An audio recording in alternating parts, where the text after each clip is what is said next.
నేటి ఉదయం విశాఖపట్నం దసపల హోటల్లో రాష్ట్ర మాజీ డీజీపీ ఏబి వెంకటేశ్వర గారు మరియు నల్లమూర్తి చక్రవర్తి ఇద్దరిని కలవడం జరిగింది.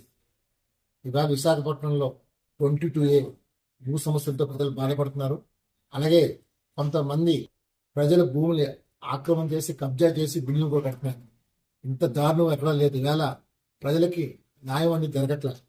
వాళ్ళు ఎక్కడికి వెళ్ళినా సరే ఈరోజు అధికార రూలింగ్ పార్టీ వాళ్ళు ఇష్టం వచ్చినట్టు వాళ్ళ అనుచరులతో రౌడీయిజం గుండాయిజం చేస్తారు.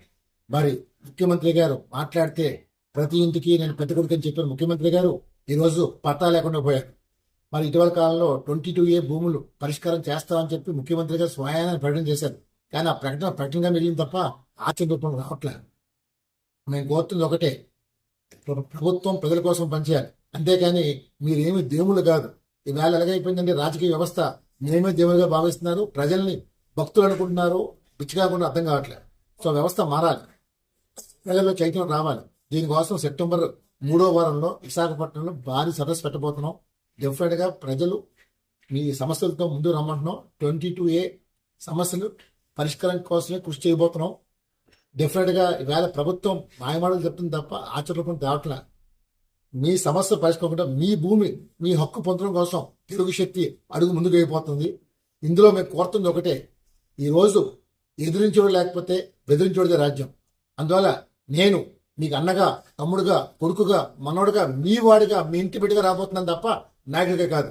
ఇప్పుడు దాకా నాయకులు మోసం చేసి బతుకుతున్నారు తప్ప ప్రజల కోసం పనిచేయట్లే. కేవలం ఓట్ల కోసం మిమ్మల్ని వాడుకున్నారు తప్ప గెలిచిన తర్వాత మిమ్మల్ని కాగి వదిలేస్తున్నారు. మారుద్దాం, వ్యవస్థ మార్చుదాం, మార్పు విశాఖతో నాంది పలుకుదాం. డెఫినెట్గా విశాఖపట్నాన్ని ఆంధ్రప్రదేశ్కి దిక్సూచిగా కావాలని కోరుకున్నా. డెఫినెట్గా మీకు దమ్ముండి ముందుకు వస్తే తెలుగు శక్తి మీ వెంట నడుస్తుంది. డెఫినెట్గా ఏబి వెంకటేశ్వర గారు, నల్లమూర్తి చక్రవర్తి గారు మీకోసం శ్రమిస్తారు తప్ప వాళ్ళకి ఎటువంటి ఆశయాలు లేవు. ప్రజలు బాగుండాలి. ఎందుకంటే ఎన్టీ రామారావు చెప్పిన మాట, సమాజమే దేవాలయం, ప్రజలే నా దేవులని చెప్పారు. మరి ఈ రోజు అది ఎక్కడా లేదు. దోపిడీ వ్యవస్థ అయిపోయింది. వ్యవస్థ మార్చడం, నూతన వ్యవస్థకి, నూతన రాజకీయ వ్యవస్థకి నాంది పడదాం. ఇలాంటి ఎవరైతే అన్యాయం చేస్తారో అలాంటి వాళ్ళని గురపడని చెప్పాలి. అందరిని ఒకటే ప్రజలు కదలాలి, యువత మేలుకోవాలి, బాధ్యత గుర్తించాలి.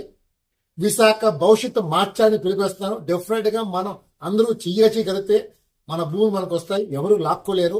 మన భయపెట్టి పాలిస్తున్నారు వీళ్ళు రాజకీయ నాయకులు, గోండాలు, వాళ్ళ అనుచరులు మన బెదిరించి బాధిస్తున్నారు. డెఫినెట్గా మనంతా చేయగలుగుతాం. మన భూమి మన హక్కు తప్ప ఇంకోటి హక్కు కాదు. డెఫినెట్గా తరిమి కొట్టి మన భూమిని మనం సంపాదించుకుందాం. దీనికోసం మీరందరూ రెడీ అయితే తెలుగు శక్తి రెడీ అని చెప్పి పిలిపిస్తున్నారు. డెఫినెట్గా సెప్టెంబర్ 3వ వారంలో భారీ సదస్సు పెట్టి విశాఖపట్నం నుంచి ఆంధ్ర రాష్ట్రం మొత్తానికి మెరుగు చేద్దామని వస్తాం. జై హింద్.